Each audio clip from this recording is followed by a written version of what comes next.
Good morning. Good morning. This is John Grimsmo, And John Saunders. bringing you the business of machining. In the spirit of keeping these raw 7 a.m. Fridays, and sometimes that means we've got peace and quiet. Sometimes it means we're wearing our fatherhood hats. Yeah, I got Leif down here. I went to the basement. I was trying to get some peace and quiet, but Leif found me.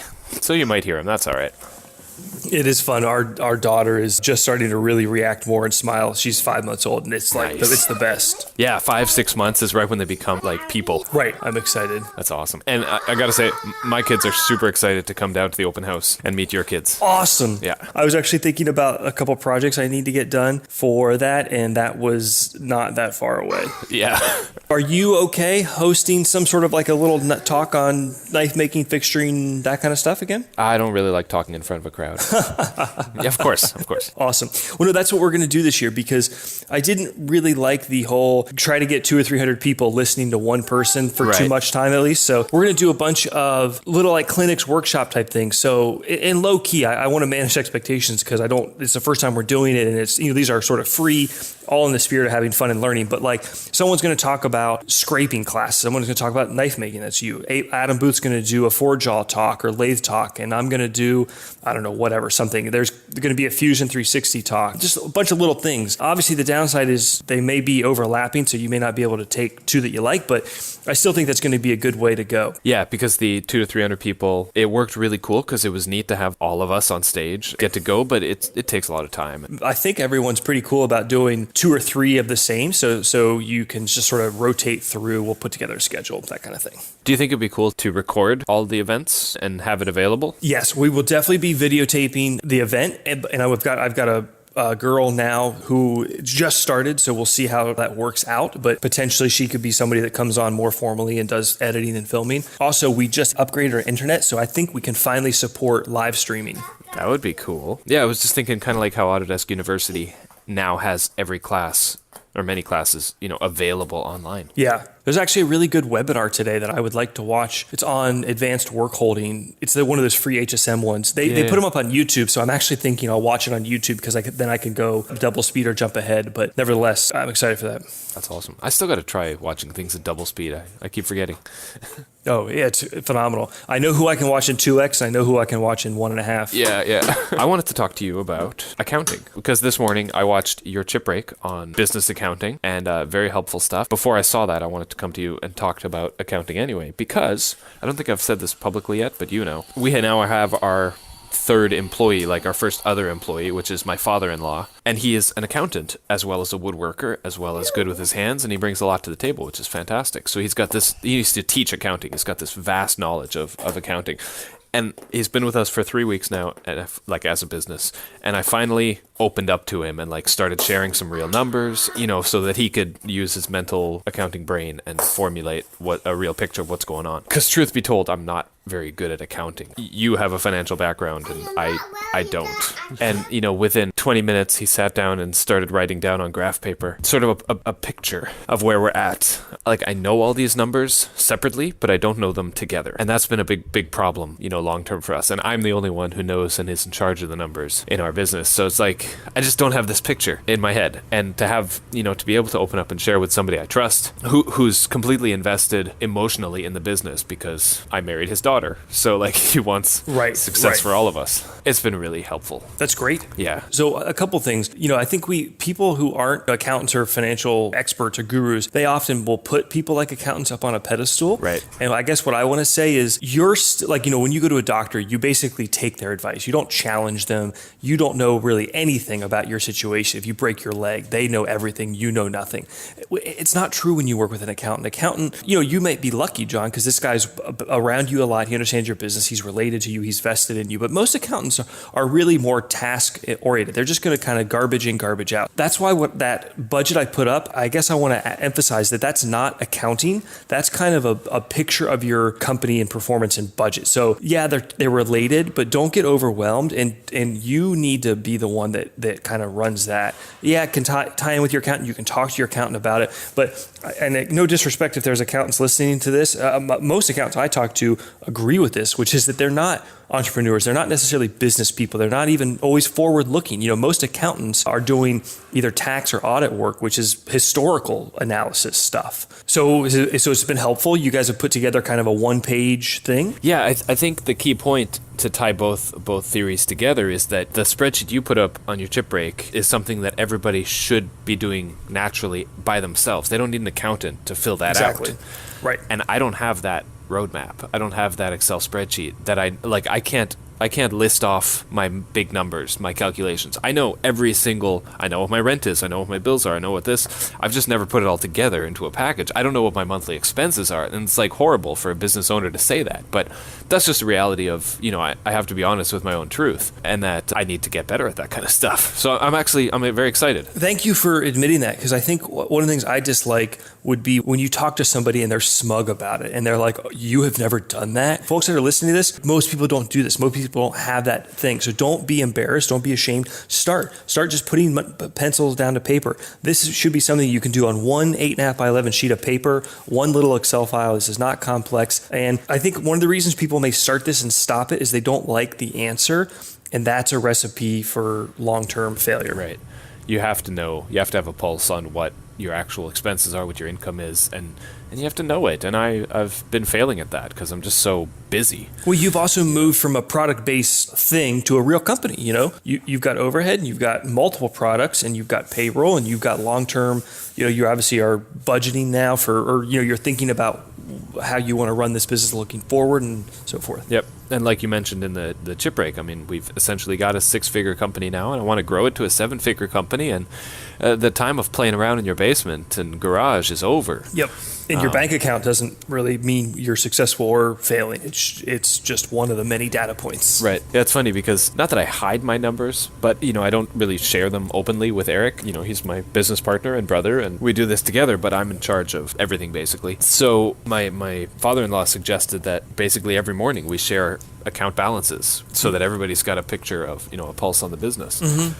And I'm a little nervous of that. We're going to do it this morning. I'm a little nervous because on one hand, it might look like there's some decent money in the accounts, but as you said in your chip break, it's all going somewhere within 2 weeks. Right. It means nothing. Well, but I'll throw in another great entrepreneurship tip, which is even somebody like your father-in-law, your job as an entrepreneur is to listen to people who you respect, but ultimately make your own decision. If you don't want to have a meeting like that, that's your decision. I'm not saying to be bullheaded about it. And, sometimes you need to be pushed outside your comfort zone, but you know what's best. Yeah, but you also know when somebody comes in that you trust and suggests things, and you're like, yeah, I know that needs to be done, but I didn't have the wherewithal to get it done myself. He's pushing me in a gentle way to do things that I know need to be done. Mm-hmm. And it's time. So it's been very good. Good. Are you feeling better, or are you feeling a little bit of a sense of alarm or urgency after having done it? No, I'm actually feeling very positive about it. Good. Awesome. There is alarm. There are red flags that need to be addressed within the next 3 months. Yep. Otherwise, horrible things are going to happen. Yeah. Business-wise. But now that we see them, we can figure out a real plan to take care of them and get everybody on the same page, because I think that's been one of our big things. Yep. Since Eric doesn't know the numbers, he doesn't know how urgent things actually are. So he can just come in whenever he wants and do the work and not make a big deal out of it. Well, the nice thing too about this is it makes it a lot more objective. So it's no longer a personal thing. So when you take a small business that's succeeding or failing or deciding to buy a piece of equipment or do a new product line, it's not whether my opinion about or one person's opinion about it. It's like, hey, we have the money or we don't have the money. And it, something I always try to say, like I was talking to my wife about it, and it's not John's business anymore. The business is its own thing. Right. That's a good point. And I got to throw this out there because it was one of those few life-changing moments for me that I owe you a thank you for. We were in the car somewhere. Maybe we were in Wisconsin together or something. You told me about how, is it Elon Musk, when he sold PayPal? Yep. He received 8 or 9 figures, tens or hundreds of millions of dollars. I think it was $150 million. Yeah, he put every penny he had, of the $150 million, he put a certain amount into SpaceX and a certain amount into Tesla, and he had to borrow money for rent. Now that's retarded. Do not do that, folks. That's no, not. I know, but But he's Elon Musk, and I mean, look at him now, Right. 10, 15 years later. Right. And yeah, he's successfully created $3 billion companies, which almost Yep. nobody gets to do. Yeah. So, And I'm not Elon Musk. No disrespect, you're not Elon Musk. But what I find inspiration from being all in on something, having that vision and having that dedication. Amazing. it's fantastic. Well, so I got to ask you. I had a crummy day yesterday. Actually, this is funny because I was going through the podcast filters, and it's like, is your podcast clean or not clean? And I was like, I don't think we swear. So we need to not make sure. Not that I swear a lot, but we need to make sure we keep it clean for that filter. But I had a tough day. I won't get into it, but just because it's silly stuff. It's always silly stuff. But Of course. what I guess I wanted to ask you is, how, when I wake up in the morning, first I'm like, awesome, fresh day. Like, I get excited, I love what I do. And then I remember kind of how I ended my day or yesterday, and it seems easy to fall back into that trap. But I know doing that does me no good. You have to acknowledge the past, but on the flip side, you got to look forward, right? How do I enjoy today? How do I be happy? I'm not saying like it's a struggle to be happy, but I have actually been spending the past, I'll say 3 years, actively working on that. Figure out what I have to do in the mornings to make my day the best that it can be. Yeah. Because it's so easy to wake up and think of that first negative thought and just ruin the day. Right. I have purposely been waking up at 5 a.m. so that I can have 2 hours of quiet time before my wife and kids wake up. Lately, the kids are waking up at 5:30, so it's not really working for me. But Right. but ideally, I'm up at 5. I get 2 hours of John time, and I've been reading a lot of books, a lot of podcasts, figuring out what other people do. I've done everything from journaling to exercise has been very, very important for me. Really? And I listen to a lot of podcasts and YouTube videos, motivational stuff during my workouts, business, a lot of Tim Ferriss, a lot of Tony Robbins, things like that. And it makes me feel good and upbeat because I'm working out. It's exercise, so I'm feeling good about it. And I'm also learning active tips that I can use for my business. So whenever I work out and listen to like Tony Robbins, I'm on fire for the day, which is fantastic. And then just recently, I'm on day 11 of meditation. Really? So that's something I'm really excited to see through for at least a few weeks. And already it's paid off pretty noticeably in clarity of mind and in not getting stuck in those ruts, in those mind patterns of just chatter. You can kind of clear the weeds a little bit, see things for how they really are, as opposed to just being lost in mindless chatter in your brain. How'd you get into that? So you know Tim Ferriss? Yes. He came out with a new book called Tools of Titans. Okay. Which is a phenomenal book. And it's basically excerpts from the 200 plus podcasts that he's done with world famous experts, Tony Robbins, Arnold Schwarzenegger, all kinds of stuff. He has found through interviewing 200 of the top performers in the world that 80+% of them meditate. And there's no secret when you see numbers like that, Right. that it's a big deal. And it's something I've been aware of for a couple of years now. I haven't really tried seriously. I've given it the odd college try every now and then, but never stuck with it. So now I want to stick with it. I want to see what it's like. What is it? Well, there's a bunch of different kinds. And the easiest one that I found is one that he recommended for a lot of people. It's an app on your phone called Headspace. So download it. You get 10 days for free. And it's called a guided meditation. So it's this guy with a British voice just for 10 minutes guiding you through, like sit down, feel the weight of your body on the chair, listen to your breathing, listen to the sounds around you, and just get present state awareness. And this mindfulness technique is really important for clarity of mind. I will share, just in case anybody is listening and they think they're too macho for this. Not that I would consider myself a macho guy, but when I was still in New York and I was getting pretty stressed about some stuff, trying to balance my day job and the business I was running at the night, I started going to yoga with my wife. And I will tell you, I think there are meditative aspects to yoga, and it was phenomenal. So don't be too proud, folks. Yeah. I've thought that a lot. I don't do yoga, but I do exercise, and there's a lot of meditative practices to both. No, and that was the thing with yoga is I had to go somewhere, I had to pay. So this idea of being able to do that on my own actually sounds really nice. Yeah, so the Headspace has 10 free days, and then after that it's $16 a month for, every day of guided meditation. I'm okay paying that. Yeah, so cool. I'm on day 11, and I want to keep going. So, and you do it every day? At what time? In the morning? In the mornings, before everybody wakes up, because you could lock yourself in the bathroom and have 10 minutes of quiet time if you need, or go to the shop or whatever. But right. Yeah, and then as you progress through these programs, they train you more and more with how to snap out of it at any moment. This is so funny. You were talking about going into the shop. How is that grinding working in the Mori? Sorry for totally changing the subject, but is that disc cup wheel working Any better? I'm getting 50-60% good results, and then I'm still getting bad burns every now and then. So I think I need a different kind of wheel. I talked to this expert, and she's going to hook me up with a better kind of wheel. When you burn them, is it ruin the blade? I think so, but we're trying to treat them, and I think that might actually restabilize all the molecules inside. It seems to work pretty good. So obviously it's not ideal. Yeah, no, right. That's tough. We're actually filming our first job on the Haas, which I'm excited. The customers this is the one where we can film it. Instead of doing 4 ops, we have 4 stations. Instead of doing 4 at once and then building up all of op 1, we're doing 2 op 1, 2 op 2. So every time we open the doors, 2 parts that are completed come off, which is totally like a lean, like be smart, don't build bad parts thing. Absolutely. And it's probably slower.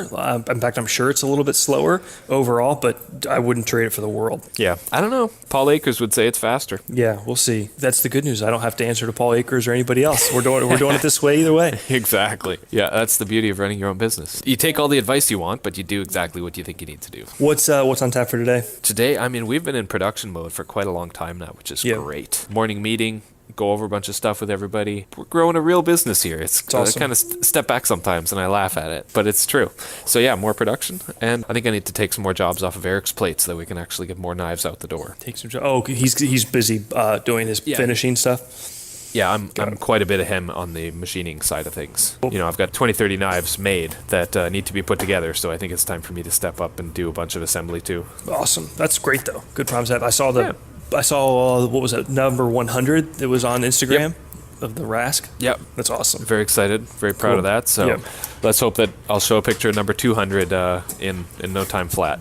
How are tops? Huge initial sales, and then it's dropped off considerably. But that's okay, because what do you expect? I'm not promoting it. I'm not... You know, I can't assume that I'm just going to release something and it's just going to sell like wildfire forever. Right. You know, you have those kind of self-hopefulness things, but it was kind of a harsh reality of, they're not going to sell 100 a day, you know, not even 1 a day sometimes. And it's like, okay, it's time to put some work in and market this thing. But it's funny. I think about that a lot. We've almost built our business backwards, where we've got the infrastructure, assets, equipment, know-how, all that stuff in place, and we lack.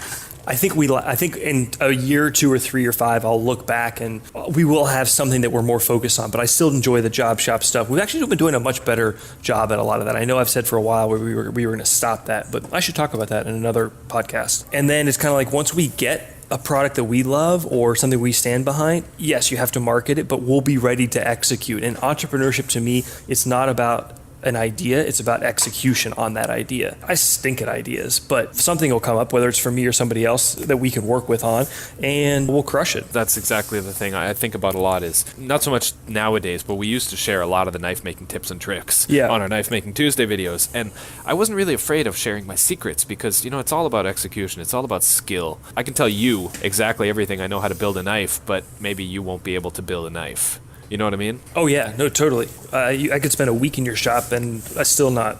Yes, no way. And it's about building the brand of what you do. You have to market it. People have to see it. And that's not easy. The by far biggest question that we've been getting for our chip break videos on business entrepreneurship is, how do I get work as a job shop, or how do I get started? And so I'm excited I want to do those videos with a little bit more planning rather than the chip break sort of off the cuff, just me talking, because I think that content deserves that preparation, but it is the essence of business and life for folks that love this stuff. So shall we call it?